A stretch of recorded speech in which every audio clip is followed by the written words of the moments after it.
शंकरार्याय वेदान्तगुरवे नमः। यदक्षरमनाख्येयम् आनन्दमजमव्ययम् श्रीमन्निवृत्तिनाथेति ख्यातं दैवतमाश्रये।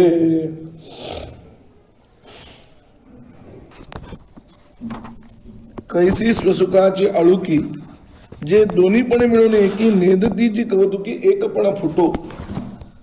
म्हणजे याच्यामध्ये ज्ञानेश्वर महाराजांनी जे सांगितलं की स्वसुखाची आळुकी या शब्दाचा अर्थ छंद आहे.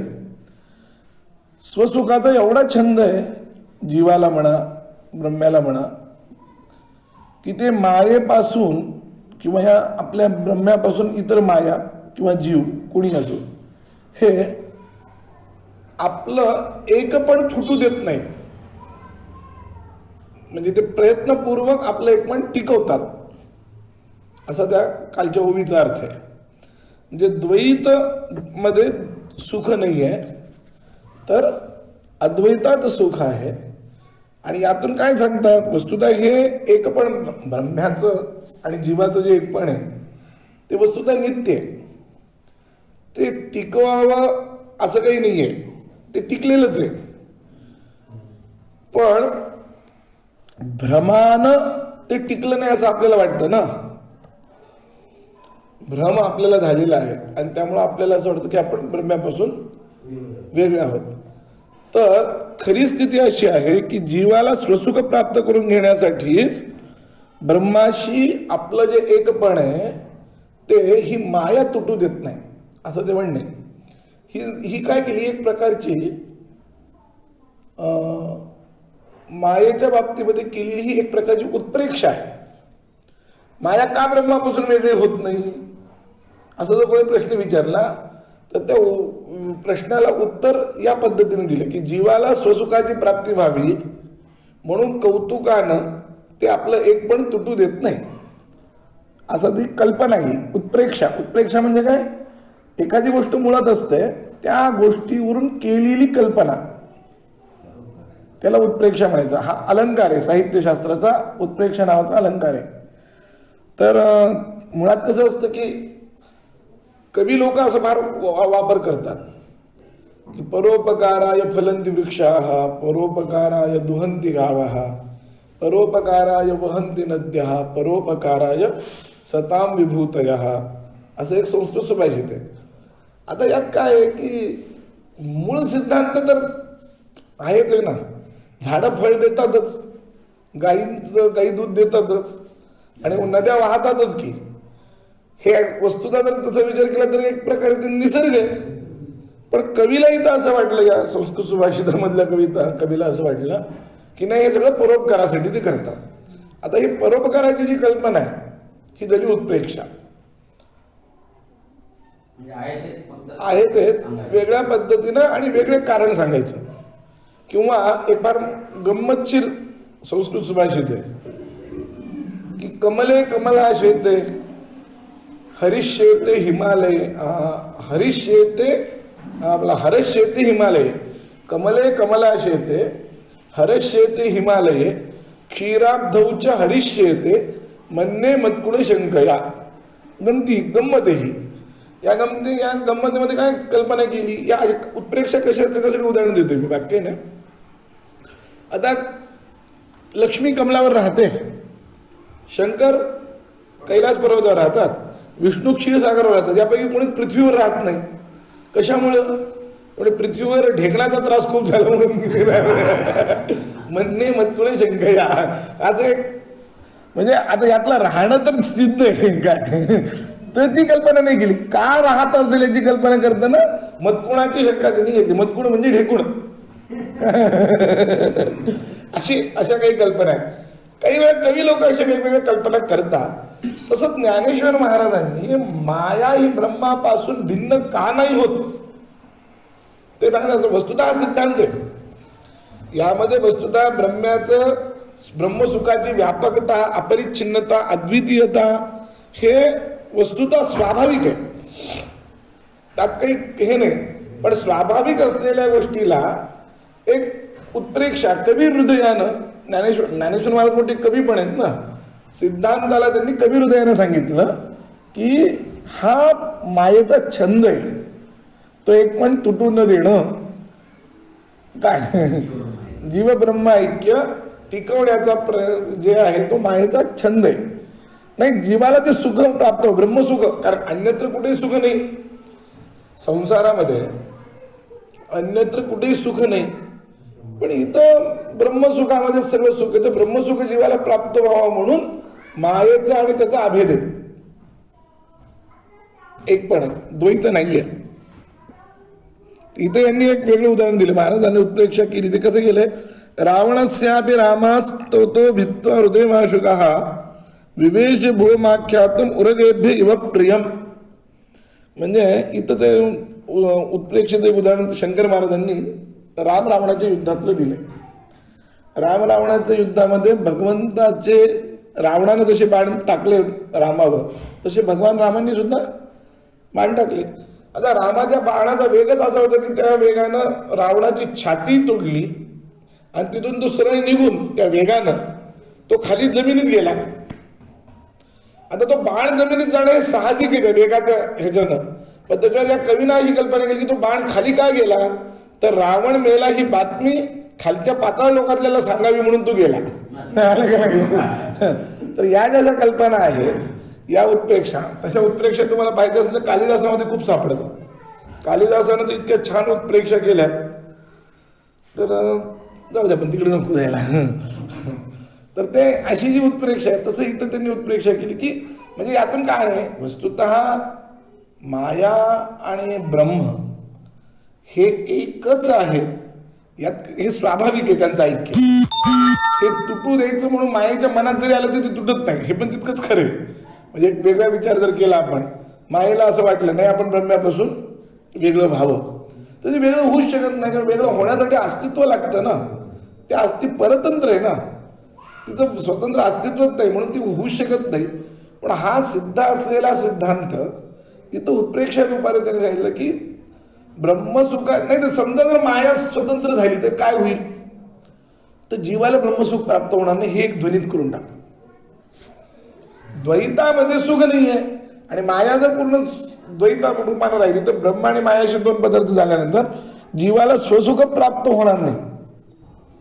स्वसुख जे आहे ते फक्त ब्रह्माच्या ठिकाणी, मायाच्या ठिकाणी नाही. पण द्वैत पूर्ण जर राहिलं तर द्वैतामध्ये मनुष्य मायेमध्ये परिभ्रमित होतो.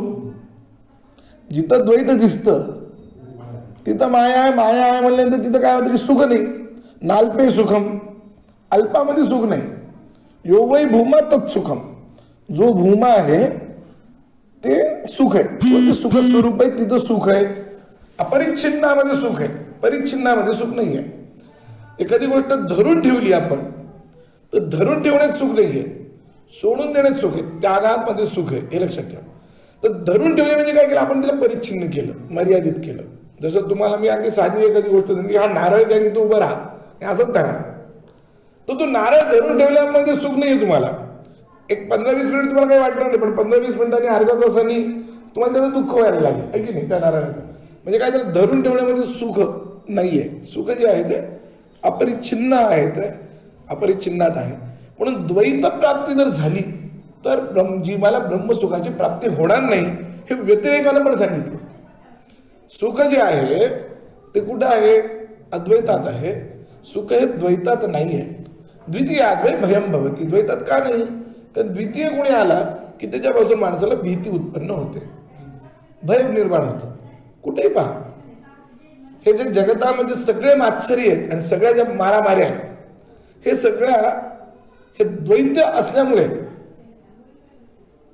सगळ्या ज्या मारामाऱ्या आहेत, एकाच गोष्टीमध्ये दोघं आले की ते भांडतात. हा, एकटा काय भांडणार, एकटा काय भांडणार, तेच ना, दुसरं आलं की भांडणं होणार. आणि ते एकाच अभिनिवेश असलं की भांडतात ते. म्हणून द्वैतामध्ये सुख नाहीये हे त्यांना सूचित करायचंय. या उत्प्रेक्षाद्वारा काय सूचित करायचं, हा ध्वनी आहे. काव्यामधला ध्वनी फार महत्वाचा आहे. सरळ अर्थ काय आहे की तो तिचा छंद आहे, हा सरळ अर्थ झाला. सरळ अर्थाला काही अर्थ नाही. यातलं काव्य काय, यातलं काव्य ध्वनी असा आहे की द्वैतामध्ये सुख नाही. तो सिद्ध काय होतं, द्वैतामध्ये सुख नाही. म्हणजे ध्वनी म्हणजे काय माहितीये का? आवाज. हा नाही नाही, ध्वनी म्हणजे आवाज नाही. साहित्यशास्त्रामध्ये काव्य जे आहे, काव्याचं एक वैशिष्ट्य तुम्हाला मी सांगतो. आता हे हल्ली जे काव्य निर्माण झालेत याला काही अर्थ नाही. काव्यामध्ये गूढार्थ हा चांगला असतो. विनोद का करतो आपण? विनोद जो होतो आपल्याला तो विनोद गूढार्थानं होतो. स्पष्ट असेल तर विनोद होत नाही. बघा तुम्ही, एखादा आपण विनोद जर केला तर त्यातला लपलेला गूढार्थ कळला की आपल्याला हसणं येतं. बरोबर आहे की नाही? लपलेला गूढार्थ कळायला पाहिजे. तो लपलेला गूढार्थ हा त्या काव्याचा जो गूढार्थ असतो त्याला म्हणतात ध्वनी. तो ते ह्यानं कळत नाही, कशानं? शक्तीनं किंवा लक्षणेनं कळत नाही, तो व्यंजनेनं कळतो, असं साहित्यशास्त्राचं म्हणणं आहे. काय ते व्यंजनेनं, तर व्यंजनेनं हे ध्वनीत करतायत. ते 3 सिद्धांत सांगतायत त्या ओवीमध्ये. मी काल नंतर रात्री वेगळं चिंतन केलं. आता ते हे सोडून, पुस्तक सोडून मी चिंतन करून सांगायला तुम्हाला की महत्वाचं एक आहे की जीव म्हणजे मायेचं आणि ब्रह्म्याचं कधीच द्वैत होत नाही हे एक सूचित केलं यातून. ती तुटू देत नाही म्हणजे काय? कौतिके हा शब्द आहे. म्हणजे माया आपलं द्वैत दोन एक पण कौतुकाने तुटू देत नाही. कौतुकाने या शब्दाचा अर्थ इथे त्यांना अर्थ अभिप्रेत आहे की प्रयत्नपूर्वक ते एक पण टिकवते. या ओवीचं आपण जर काढलं प्रयत्नपूर्वक पण एक टिकवते म्हणजे काय?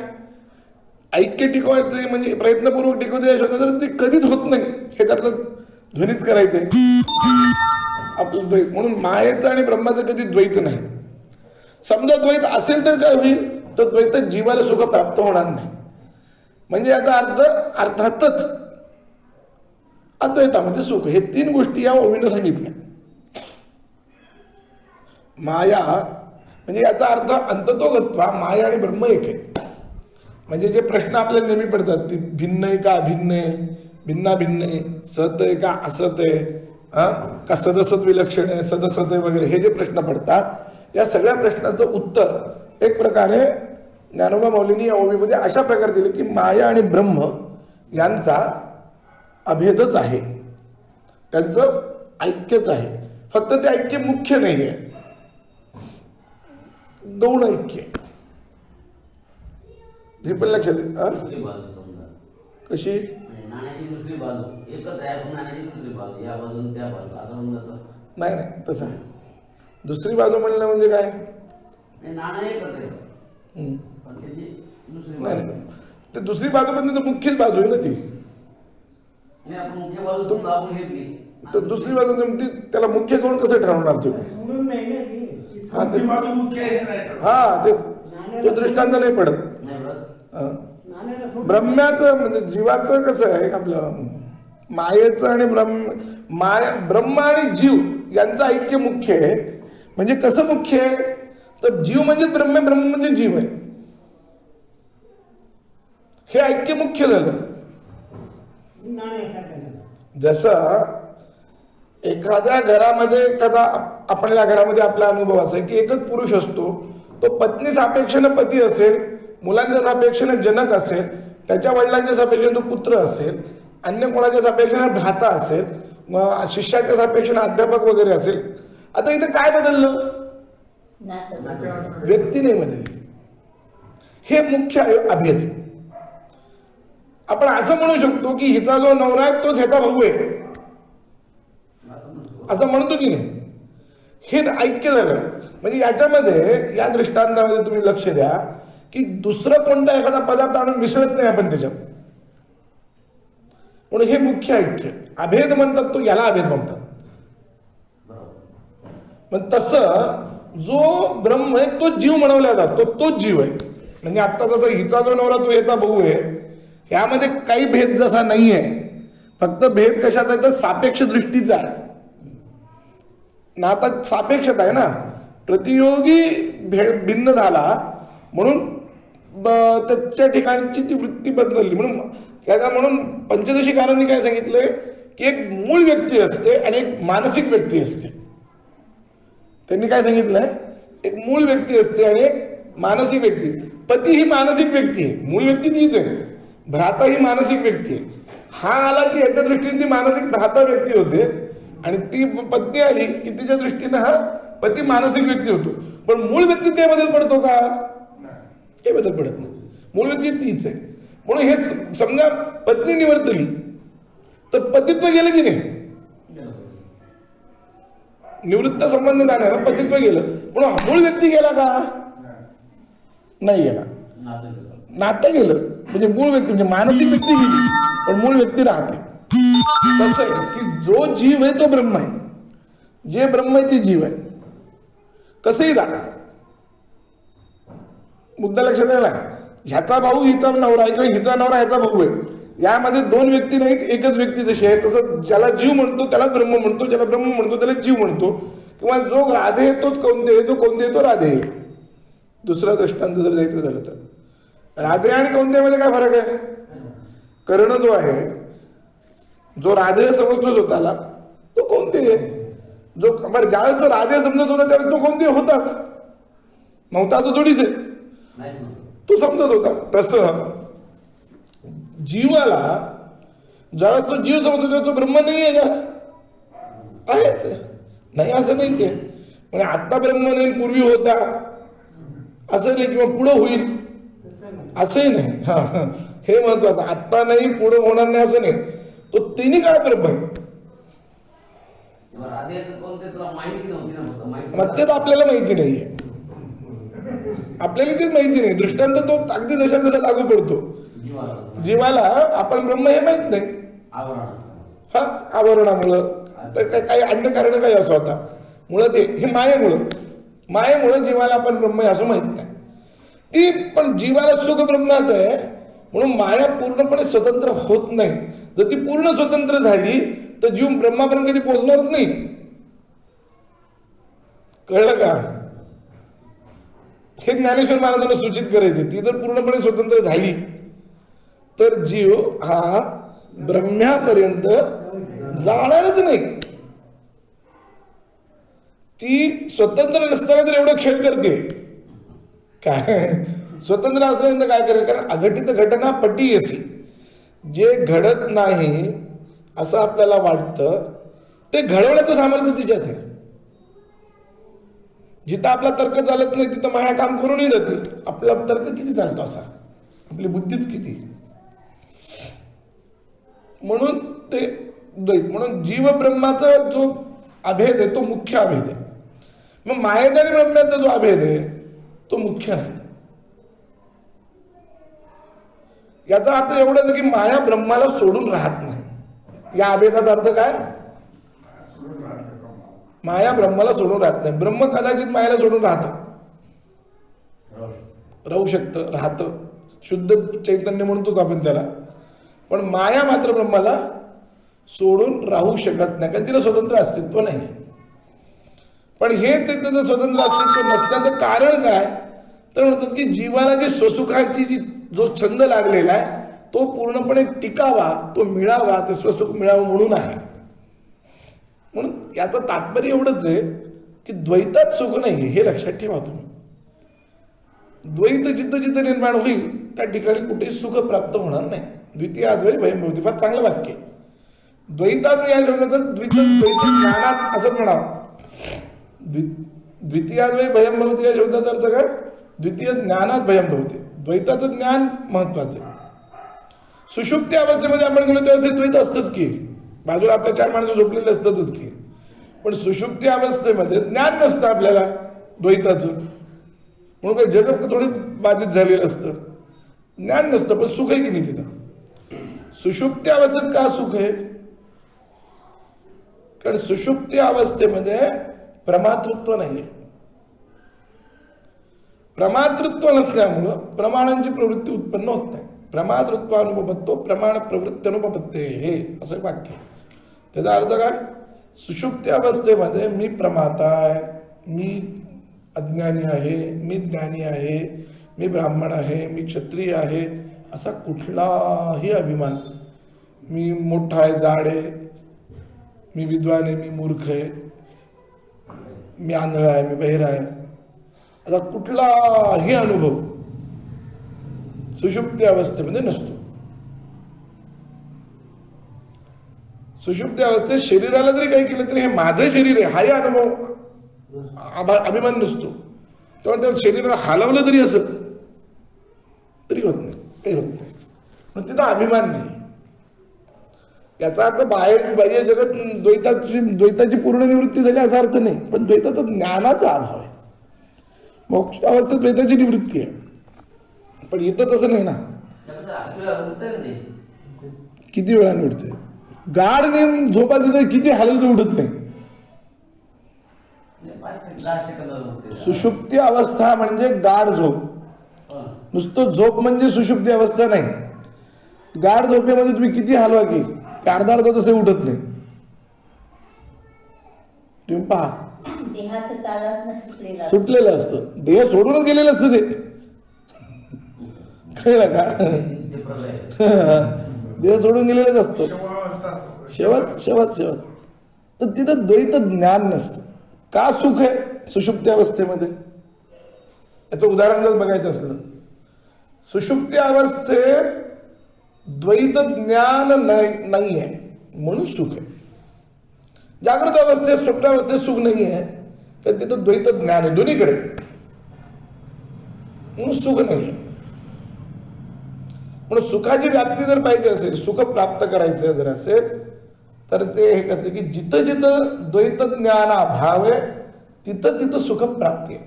मग द्वैत ज्ञानाभावच सुखाला कारण आहे. द्वैत ज्ञानाचा अभाव आवश्यक आहे. हो, म्हणून वेदांतामध्ये सुषुप्ती अवस्थेचं वर्णन त्यामुळे तर येतं ना. आपण ब्रह्मामध्ये लीन होतो म्हणून तर सुषुप्ती अवस्था ही मोक्षावस्थेचं दृष्टांत म्हणून उपनिषदात वर्णन आहे. त्या अवस्थेमध्ये माणूस बाह्य किंचन न वेद, बाह्य काहीही तो जाणत नाही. ते समाधीमध्ये जसे बसायचे त्यांना बाह्य काही समजायचं नाही, तसंच सुषुप्ती अवस्थेत थोडा वेळ का होईना जीव तसाच असतो. म्हणून सुषुप्ती, समाधी आणि मुक्ती या तिन्ही अवस्थेमध्ये बाह्य ज्ञानाचा पूर्णपणे अभाव असून सुखाची प्राप्ती होते. पण मुक्तीमध्ये मुख्य सुख आहे. समाधी अवस्थेचा काय प्रॉब्लेम आहे की सुषुप्ती आणि समाधी अवस्थेमध्ये दोन्हीमध्ये एक समानता आहे, ते म्हणजे तिथून उठलं की पुन्हा द्वैत प्राप्ती आहे. सुषुप्ती अवस्थेचे तर कालावधी खूपच कमी आहे आणि तिथून उठलं की पुन्हा द्वैत आहे. जसं तो चांगदेव जो होता, मृत्यू आला की तो समाधीत जाऊन बसायचा. मृत्यू आला की तो समाधीत जाऊन बसायचा. असं त्याला 14 वेळा असं त्याने केलं की 1400 वर्ष जे जगला ते जगण्याचं रहस्य असेल की ते तेवढे वेळ टळली की तो पुन्हा उतरायचा. पण उतरले की पुन्हा द्वैत आहेच ना, चलबिचल आहेच ना. भ्रम काय आहे? म्हणूनच एक वेदांताचा फार मोठा सिद्धांत की एका भ्रमानं दुसऱ्या भ्रमाची निवृत्ती जरी झाली तरी सुख प्राप्ती नाही.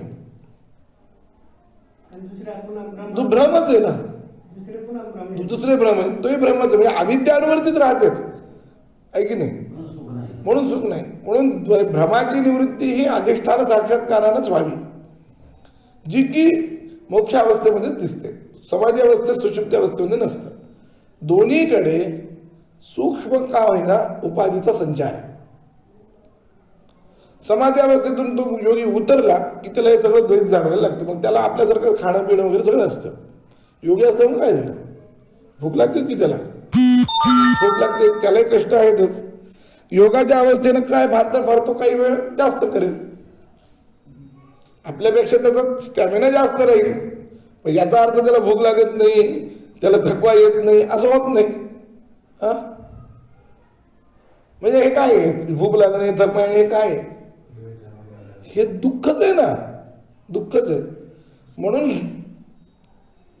बालापासून, किडामंगीपासून ते हिरण्यगर्भापर्यंत आशना आणि पिपासा आहेत असं उपनिषदात एका ठिकाणी म्हटले. आशना म्हणजे काय, भूक, आणि पिपासा म्हणजे काय, तहान. ह्या दोन गोष्टी दुःखाच्या कारक आहेत.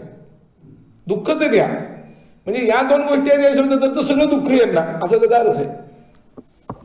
कळलं का? हे दोन गोष्टी त्याचं उपलक्षण आहे. हे दोन गोष्टी आहेत त्याचं उपलक्षण आहे. उपलक्षण म्हणजे त्यातली एक गोष्ट घेतली म्हणजे याच्याबरोबर अनुषंगाने बाकी सगळे येणारच, सगळे येणार.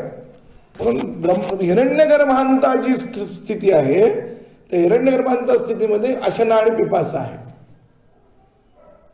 म्हणून अशना पिपासा वर्जित सुखाची प्राप्ती कधी मिळेल? म्हणून ते अशना पिपासा वर्जित कोण आहे?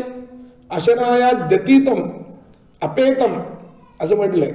अशनाधिकांच्या पासून पलीकडे गेलेलं, अशनाधिकांना दूर करणारं असं कोणतं कोण आहे तर ते ब्रह्म एकटं, ते एकच आहे. म्हणून द्वैत ज्ञानामध्ये सुख नाही हे लक्षात घ्या तुम्ही. हे त्यांना हा सिद्धांत फार महत्वाचा आणि प्रबळ आहे आणि तो अनुभविक आहे. असंही काही नाही की काय म्हणतो त्याला आपण मनानं सांगतोय. जिथं जिथं द्वैत आलं तिथे तिथं बघा ना तुम्ही दुःख होतं की नाही. किती एकमेकाचं सामंजस्य असं म्हटलं ते मनामध्ये कुठेतरी खट्टूपणा असतो, काहीतरी होतच ना सामंजस्यामध्ये सुद्धा. राजनीतीमध्ये लगेच लक्षात येतं. राजनीतीमध्ये पती पत्नीचं सुद्धा द्वैत राजनीतीमध्ये चालत नाही. इथं द्वैत सोडून द्या. चाणक्यानं एक वेगळं उदाहरण देतो उगीच. चाणक्यानं राजाला सर्वात कोणापासून सावध राहायला सांगितलं तर पहिल्यांदा राणीपासून राहायला सांगितलं, कारण त्याची मोठी शत्रू राणी असते. म्हणजे हे द्वैत कसं त्रासदायक आहे त्यासाठी सांगितलं. बाकीचं द्वैत तर फार लांब राहिलं. पती पत्नीचं जे द्वैत आहे ते सुद्धा राजनीतीमध्ये चालत नाही. उदाहरण दिलं, त्याचा फक्त सारांश आपल्याला घ्यायचं इकडं, राजनीतीचा संबंध नाही आपला. पण ते की द्वैत ज्ञानामध्ये दुःख आहे हे त्यांना सांगायचं. आणि माया जर पूर्णपणे ब्रह्मापासून भिन्न झाली तर द्वैत प्राप्त होईल. द्वैत प्राप्त जर झालं तर जीवाला कधीच प्रलयापर्यंत सुख प्राप्त होणार नाही. त्याचा हा जो छंद आहे, ब्रह्मसुखाचा जो छंद आहे,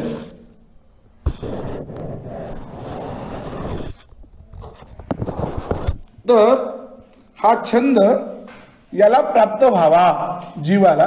म्हणून हे सगळे बाकीचे जे आहेत अल्प माया प्रकृती काय ते आपल्या ब्रह्मापासून वेगळे होत नाहीत असं त्याचा तात्पर्य अर्थ आहे. ही फलोत्प्रेक्षा झाली. उत्प्रेक्षा केली म्हणजे आहे असं आहे, ही स्थिती आहे. म्हणजे शिव आणि शिवाचं ऐक्य आहे हे सांगितलं. शिवशिवामधलं शी मधलं जी ई आहे ती प्रकृती आहे. शिव ते जर काढलं तर शव होतं ते, मग ब्रह्मशव आहे. कळलं का? इकार जर काढला, शिवातला जर इकार काढला तर ब्रह्मशव आहे. मग ब्रह्म काही काम करत नाही, शवासारखं पडून राहतं. ई जे आहे ते ऍक्च्युली काय आहे, ही उत्प्रेक्षा शंकराचार्यांनी केलेली आहे. सौंदर्य लहरीमध्ये सांगते शिवशक्त्या युक्तो यदि भवती प्रभवितम वगैरे असा श्लोक येतो. त्यात श्रीविद्येचा एक मंत्र आहे. त्या श्रीविद्येच्या मंत्रातलं चौथं अक्षर ई आहे. त्याला तुरीय अक्षर म्हणतात. त्या ईला काय म्हणतात? तुरीय अक्षर म्हणतात. ते तुरीय अक्षर म्हणजे त्याचं स्वरूप आहे. कोणाचं? ललितांबेचं स्वरूप आहे. ते शिवसुद्धा हिच्या स्वरूपाचा आश्रय घेतल्याशिवाय काही करू शकत नाही सांगण्यासाठी त्यांनी ही उत्प्रेक्षा केली आहे की ई जर गेलं निघून तर तो शव होतो असं त्यांनी सांगितलं. तात्पर्य हे की नाल्पे सुखम, सगळ्या उपनिषदांचं म्हणण्याचं तात्पर्य हे की अल्पामध्ये सुख नाही, द्वैतामध्ये सुख नाही, द्वैत ज्ञानात सुख नाही. जिथं जिथं द्वैत ज्ञान आहे तिथे सुख नाही. म्हणून सुषुप्ती अवस्थेमध्ये सुख काही अंशात प्राप्त होतं. आपल्याला जीवनामध्ये जे सुख प्राप्त होतं ते त्या सुखाचे प्रतिबिंब आहे. मूळ जे अपरिच्छिन्न व्यापक निरतिशय असं जे सुख आहे त्या अपरिच्छिन्न व्यापक निरतिशय सुखाचं एक प्रतिबिंब आपल्याला छोट्या छोट्या छोट्या छोट्या वैश्विक सुखापासून मिळतं. तेवढंच. म्हणजे प्रतिबिंबात मूळ बिंबाची मजा नसते. मूळ बिंबाचं हे नसतं. जसं सूर्याचं बिंब जसं आपल्याला थंडीपासून निवारण करेल तसं प्रतिबिंब थोडीच आपल्याला सूर्याचं थंडीपासून निवारण करतं, नाही करू शकत. तसं आहे. त्यामुळे हे सुख आपल्याला परिपूर्णतेला नेत नाही. कोणतं? वैश्विक सुख. मग तुम्ही म्हणाल की जीवनात आनंद मिळतो त्याचा काय? त्याचा अर्थ हा आहे की ते आनंद नसून आनंदाचा आभास आहे. प्रतिबिंब म्हणजे काय? आभास. आभास. आपल्याला जे आता खाल्ल्यावर सुख मिळतं, पिल्यावर सुख मिळतं, सुख उपभोग घेतल्यावर जे सुख मिळतं, या सगळ्या उपभोगातून मिळणारं सुख जे आहे ते फक्त त्या मूळ सुखाचा एक प्रकारचा आभास. तो आभास निवृत्त झाला पाहिजे. कारण काय, या सुखात दुसरं एक दुःख पण आहे की नवीन दुःख उत्पन्न होण्याची स्थिती आहे. पुन्हा पुन्हा नवीन दुःख होतं ना, आहे की नाही? हे सुख जे आहे एक प्रकारे विषसंपृक्त अन्नासारखं आहे. विषानं कालवलेलं अन्न जसं असावं तसं दुःखानं कालवलेलं हे सुख आहे. म्हणून जे योगी लोक असतात ते विषसंपृक्त अन्नाचा जसा त्याग करतात तसं या सुखाचा त्याग करतात. विषयात सुख नाही म्हणतात त्याचं कारण ते द्वैतज्ञानात सुख नाही या म्हणण्याचं तात्पर्य हे की परम सुख नाही, मुख्य सुख नाही. सुषुप्ती अवस्थेमध्ये सुद्धा सुख मिळतं आपल्याला, तो परमसुखाचा काही अंशच आहे. कारण तिथं पुन्हा उठलं की द्वैत प्राप्ती आहे, पुन्हा दुःख आहे. ते फक्त दृष्टांत म्हणून समजून घ्यायचे आपल्याला. सुषुप्ती अवस्था म्हणजे मुक्ती अवस्था नाही. कारण सुषुप्तीतही सूक्ष्मपणे उपाधी असते, अविद्या असते, बीज रूपानं असते. जर सुषुप्तीत आपण जर मानली नाही तर ती स्वप्नात आणि जागृतीत कशी आली हा पुन्हा प्रश्न. कुठं जाऊन बसली हा प्रश्न येतो ना, काय गिरी मुक्त तर झाला नाही हा, मग कुठं जाऊन बसली ती? हे अर्थात ती होती किंवा बीज रूपात राहते, बारीक असते, तिचा व्यापकता नसते किंवा छोट्या रूपात असते, सूक्ष्म रूपानं असते. संस्कार रूपानं राहते. संस्कारात्मना अवस्थानम असं म्हटलंय शांकरपाद भूषणांमध्ये. असं सांगितलं की अविद्या ही संस्कारात्मना तिथं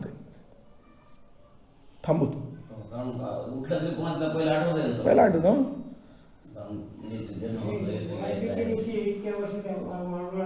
कोण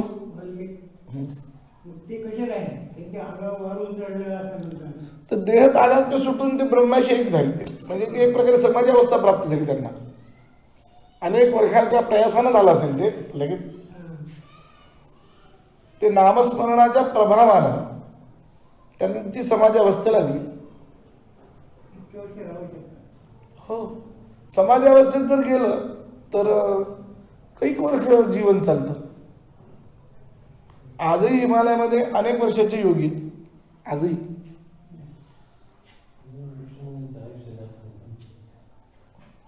सुषुप्ती अवस्थेचं तेच वैशिष्ट्य आहे. सुषुप्ती अवस्थेचं तेच वैशिष्ट्य आहे की आपल्याला साधारणपणे काय सुख असतं किंवा द्वैत निवृत्ती झाल्यानंतर काय प्राप्त होतं ही सुषुप्ती अवस्था आपल्याला सांगते. म्हणून उपनिषदात सगळीकडे हा दृष्टांत सुषुप्ती अवस्थेचा मुद्दामून दिलेला. सर्वात महत्वाचं म्हणजे जीवाचं मूळ स्वरूपात सुषुप्ती अवस्थेत बराच जीव जवळ जातो. मग म्हणजे त्याच्यावर जे आवरण आहे, 4 कोशांचे आवरण कमी होऊन जातं. जागृत अवस्थेमध्ये अन्नमय कोश आहे, स्वप्नावस्थेमध्ये मनोमय प्राणमय विज्ञानमय कोश आहे, हे 3 कोश आहेत स्वप्नावस्थेत. आणि सुषुप्ती अवस्थेमध्ये आनंदमय कोश आहे. तो आनंदमय कोशामध्ये असल्यामुळं आनंदाची त्याला अनुभूती येते. आनंदभुक चेतो प्राज्ञा असं म्हटलंय. तेव्हा आनंदाची प्राप्ती त्याला होते किंवा सुषुप्ती अवस्थेत. आणि बाकी सगळे अभिमान सुटलेले असतात. देहाचा अभिमान सुटलेला असतो, इंद्रियाचा अभिमान सुटलेला असतो, वर्णाचा अभिमान सुटलेला असतो, आश्रमाचा अभिमान सुटलेला असतो, वयाचा अभिमान सुटलेला असतो, सगळं सुटलेलं असतं. जीवत्वाचाही अभिमान सुटलेला असतो, जीवत्वाचा अभिमान सुटलेला असतो. त्यामुळे हे सगळे अभिमान सुटल्यामुळे हे सगळे अभिमान हे दुःखाला कारण आहेत. हे सगळं सुटलेलं असतं. म्हणून सुषुप्ती अवस्थेत सुख आहे. जोपर्यंत तुम्हाला सुषुप्ती नीट कळणार नाही तुम्हाला मुक्ती नाही कळणार, हे लक्षात ठेवा. 3 अवस्थेपैकी सुषुप्तीचं जे वर्णन आहे ते काय आहे ते ह्यासाठी. कारण एक तर त्यामध्ये म्हणजे मुक्तीमध्ये सुद्धा आपण ब्रह्मामध्ये जसं विलीन होतो तसं सुषुप्ती अवस्थेत आपण ब्रह्मात विलीन होतो. पण ब्रह्मामध्ये विलीन होत असताना ते थोडंसं कसं आहे, मी मगाशी सूक्ष्म रूपाने उपाधी असतो. म्हणजे उदाहरण जर द्यायचं जर झालं तर बकेटामध्ये तांबे ठेवला, पाणी भरलं तर तो बकेट तांबे भरलेला आहे की नाही, आणि बकेटही भरलेलं आहे. ते बकेटातलं पाणी तांब्यातलं पाणी एक पण आहे, पण तांबे उचललं की पाणी वेगळं झालं. म्हणजे उपाधी असताना सुद्धा अभेद आहे की नाही, आहे की नाही. तसं कारण शरीर असतं तिथं. कारण शरीर म्हणजे अविद्या. त्या कारण शरीर असल्यामुळं जरी ते एक झाले तरी ते कारण शरीर वेगळं निघतं. दुसऱ्या दिवशी जागृत म्हणून तर उठले तर बाकीचं तुम्ही मगाशी म्हणल्याप्रमाणे त्याला सगळ्यांचं लक्षात राहतं, आपल्याला आज हे काम करायचं, ह्याचे हे द्यायचे, त्याचं ते द्यायचे, पण ते सगळे अभिमान त्याच्या बरोबर येतात. मुक्त्यावस्थेमध्ये हे काहीच नाही. मुक्ती परमागती आहे आपल्याला. समाधी अवस्थेतही तोच दोष आहे. म्हणून योगाला मुक्ती नाही प्राप्त होत. जोपर्यंत द्वैत ज्ञान निवृत्त होत नाही आणि अद्वैताची प्राप्ती होत नाही, योगशास्त्राने अद्वैत प्राप्त होत नाही, हे लक्षात ठेवा. जर योगशास्त्राने अद्वैत प्राप्त झाला असतं तर हा केव्हा मुक्त झाला असता. कोण? चांगदेव. चांगदेव मुक्त नाही झाला ना, मृत्यू टाळला त्यानं, मुक्त झाला ना नाही झाला.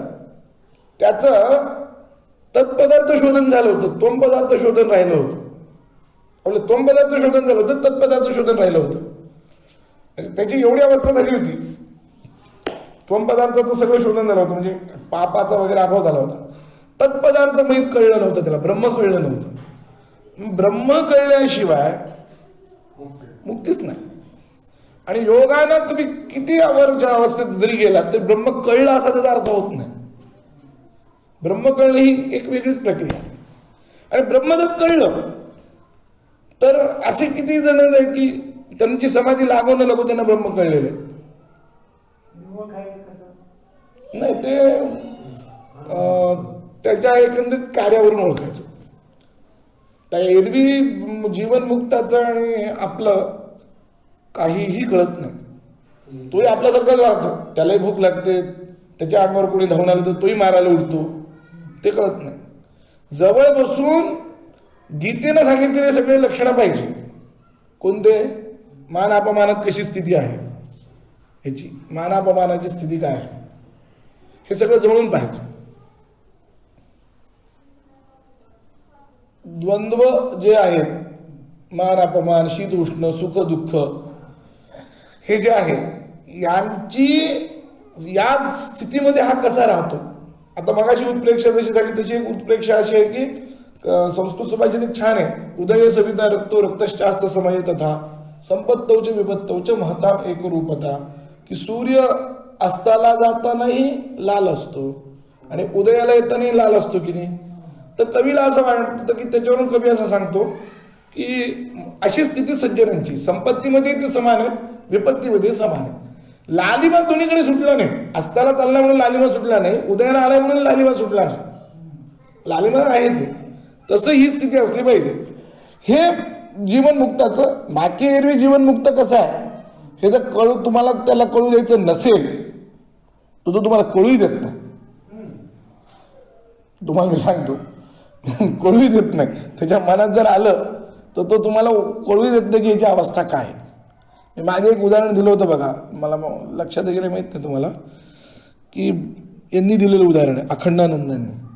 अमृतसर मंदिर होतं, अमृतसरला एक मंदिर आहे होत, त्या रामाचं का मारुतीचं मंदिर. तिथं माझ्यासारखं आता आपण जसं असा पाठ घेतो ना, तसं एक पंडित रघुनाथ शास्त्री म्हणून होते, ते पाठ सांगायचे वेदांताचा रोज वेगवेगळे.